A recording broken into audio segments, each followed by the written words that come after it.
So I'm responsible for the transition of all jargons within Life Without Barriers back to community, which is our ACCOs, our community controlled organisations.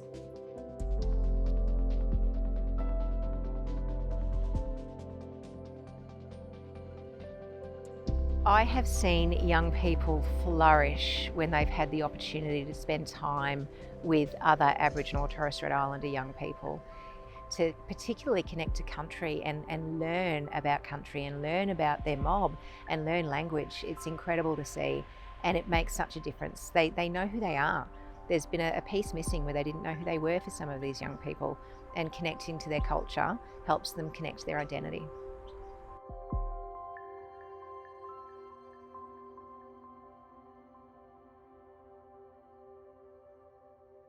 So my role has been to have conversations with the ACCOs initially. So we reached out to refocus. We had 3 families initially that transitioned across.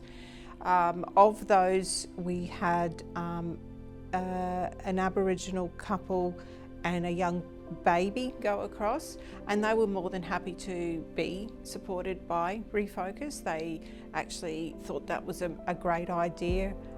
And I guess for the other family that went across, you know, there was 3 Aboriginal children and a non-Indigenous carer, and those kids had been with that carer for such a long time.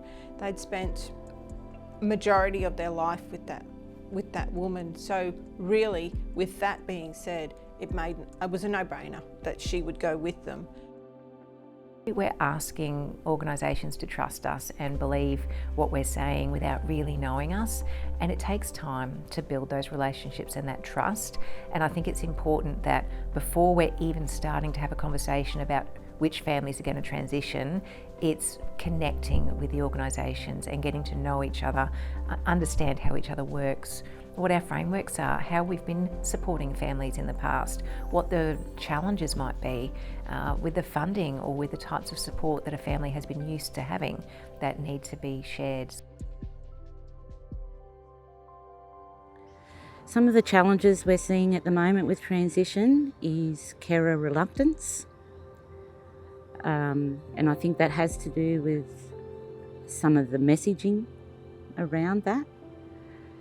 Another issue that we're seeing is some of our regions or areas throughout Australia, there are no ACCOs who are currently working within child protection and out of home care. So it's around working with those ACCOs in supporting them to develop their services to be able to be a part of the transition. We always knew that it would take time. That was always going to be something that we were prepared for. That's why it was a 10-year commitment. It's not something that can happen overnight. So it's been really important for us to be communicating with our carers, to really invest the time in explaining to them what our intent is, that it's about the children, that the best thing for the children is to have the carer household supported by a community-controlled organisation, and that's what we're working towards. To have the opportunity to do this across Australia using Life Without Barriers and Claire Robb's name to achieve it, and to influence other organisations to do the same thing without having to wait for government commitment, that's life-changing. When I achieve that, then my career is done. I've got nothing more to work towards. I've achieved it.